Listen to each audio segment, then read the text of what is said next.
keeping your blood pressure and anxiety in check. We're joined by Dr. Lauren Cook, a licensed clinical psychologist and TikTok therapist. She's also the author of Generation Anxiety, a Millennial and Gen Z guide to staying afloat in an uncertain world. Doctor, thanks for being with us.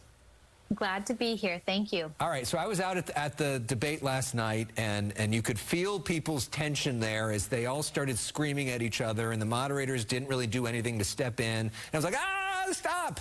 Kind of what it felt like. What is that like for all of our psyches as we see the people that are supposed to be our leaders and adults kind of talking like children? It's hard to watch. I tried to watch myself, and honestly, I lasted about a half hour and said, I can't take anymore. Our brains can literally not handle that much auditory stimulation. We can't even understand what the other people are trying to say. So when that's the case, we need to give ourselves permission. All right, let me take this information in another outlet, because this may not be the most effective way to get what I need to know. So you're saying sometimes the best thing to do is to literally tune out?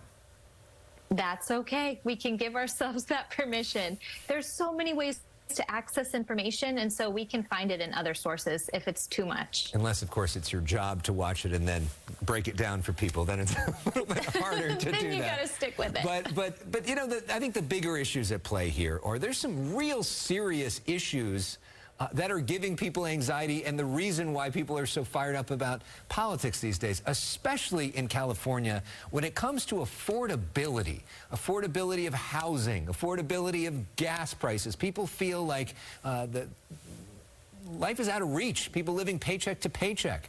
What do you say to people that are struggling with that? Well, one, we need to validate that this is very true. I write about this in Generation Anxiety.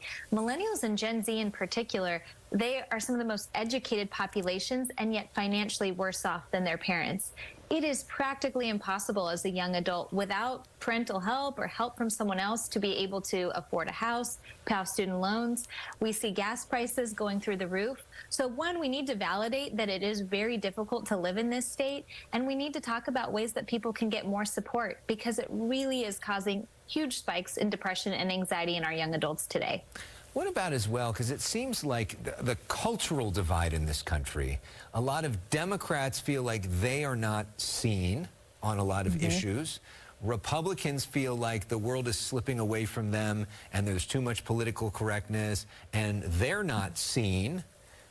How do we have each other see each other? Yes, and I write about the generational differences that are at play too. The more we can lean into curiosity and empathy with each other, to just be willing to listen to someone else's story who may be different than us. You know, so many of us, we're so activated right now that we're not even willing to have a conversation. How can we come together if it's so divisive that we're not even willing to sit at the Thanksgiving table together? So that's step one. Can we hold space together again? And that might be an opportunity where we can actually hear each other out. And it doesn't mean we have to agree or be on the same page. What's the biggest difference in the way that young people process anxiety as compared to older people? Well, that's a really interesting question. These generations in particular, social media, they have grown up with it. It has been around since before they can remember. And what we often find is that social anxiety for young adults in particular is through the roof. With older generations, they may not have had that so much. They were much more comfortable getting a voicemail, for example, whereas a young adult, you send a voicemail and that may trigger a panic attack. So really, we need to see generations coming together, really building those social skills again, so that we can actually have these difficult conversations about politics.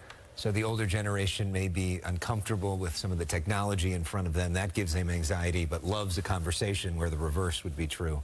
Interesting. Exactly. All right. Dr. Lauren's book, Generation Anxiety, is available right now. Thanks so much for coming on, and congratulations on the birth of your newborn as well.